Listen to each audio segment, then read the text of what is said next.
Hello, everybody, and welcome or welcome back.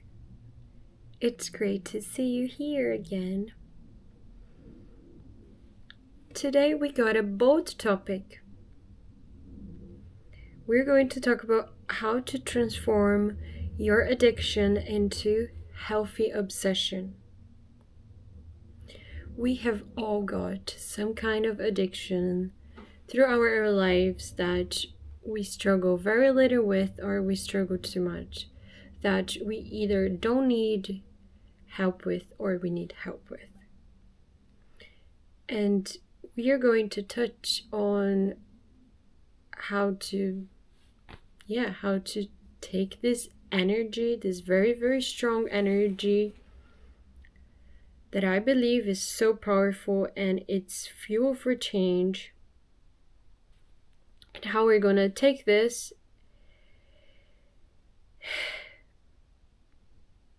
and how we're going to light it up, how we're going to basically turn this into something useful.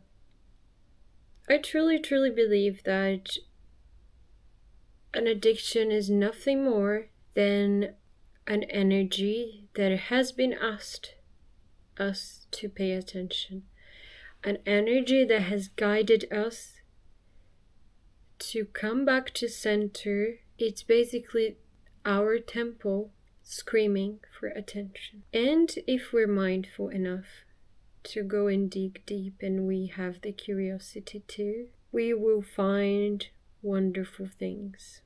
I didn't say it's easy, but a lot can be taken from experiences like this. So let's define what is an addiction and what's a healthy obsession. So an addiction is any behavior that is often repetitive and it causes damage to one's life. In relationships, it causes damage to their routine, it causes damage to their health, to themselves, in a particular way. What is a healthy obsession? A healthy obsession is something that is done also repetitively, but something that is good for you, something that is constructive. And those behaviors are energy. And if you treat those behaviors with respect, and if you know how to be the alchemist, and if you know how to transmute this energy and mold it, and just put them where you want them, be very mindful. It's golden, is key, is brilliant work. Okay, let's say that there's sugar, social media, skin picking, or other kind of like body behaviors, overthinking and control. This candle can burn, but it can also help me to read a book at night. So I'm going to stay off the traditional ways, but first you have to cut the root of the problem, that is the need to go and have those behaviors. And for that, first of all, we need loads of awareness, loads of meditation. Sorry guys, my camera cut. Yes, I'm under the table. Because to cut an addiction, you are going to have to feel a little bit strange, and you're going to have to dig deep. So here are the 3 things that you have to do, okay? There is a root cause for your behavior. Perhaps you don't know why, perhaps it's too much for you to actually realize why you're doing this behavior. But you don't have to know the root cause before you start your journey and come out to the other side. So, first of all, you're going to have to learn how to sit in discomfort. Whatever you have the urge to do, whatever behavior your body is asking you to do, you will sit in discomfort and acknowledge that you are uncomfortable at that time, and it is a very uncomfortable time. Basically, it will be an overload of discomfort.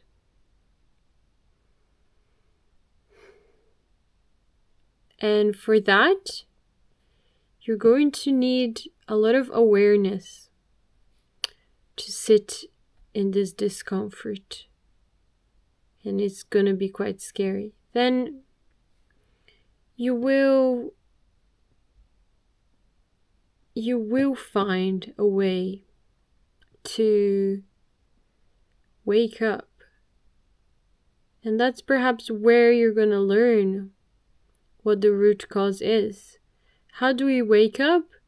You just take everything that is distracting, but do it with caution, because sometimes it can help us. It can help us to go through something really difficult and have some distractions. So take it easy. And journal 3 pages every morning for 30 days. If you think it's not helping you after 30 days, give it up. But do it at least for 30 days. Wake up an hour earlier. And then you're going to find out what the behavior is that you need to quit. And you're going to replace this behavior with something a little bit better. For example, paying attention on your breathing is really wonderful,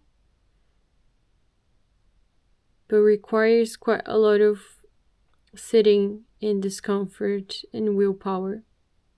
But it's about repetition.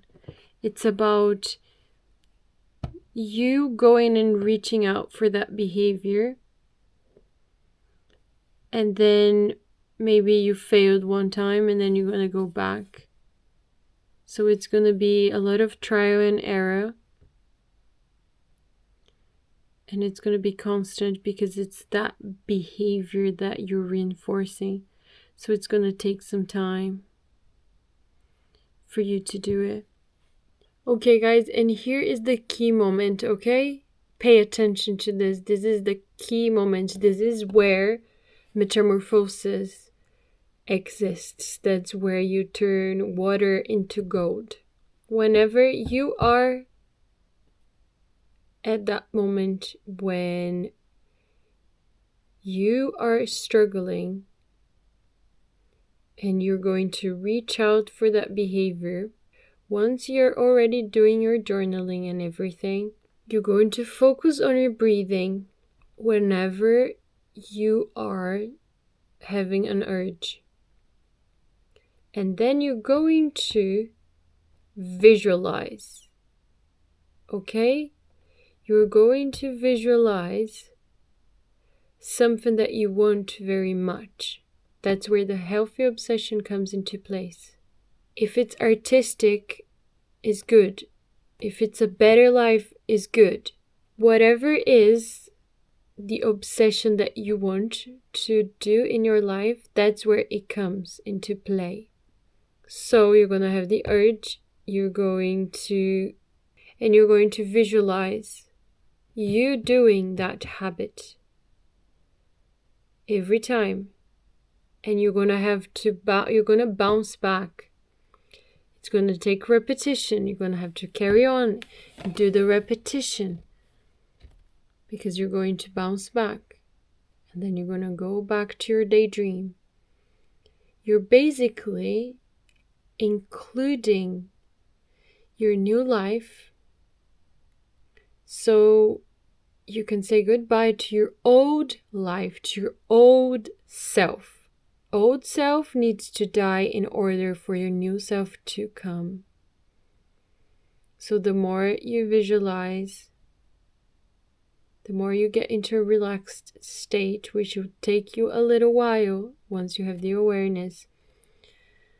Very important to journal. And that's all, my friends. Let's turn water into gold. Thank you for watching.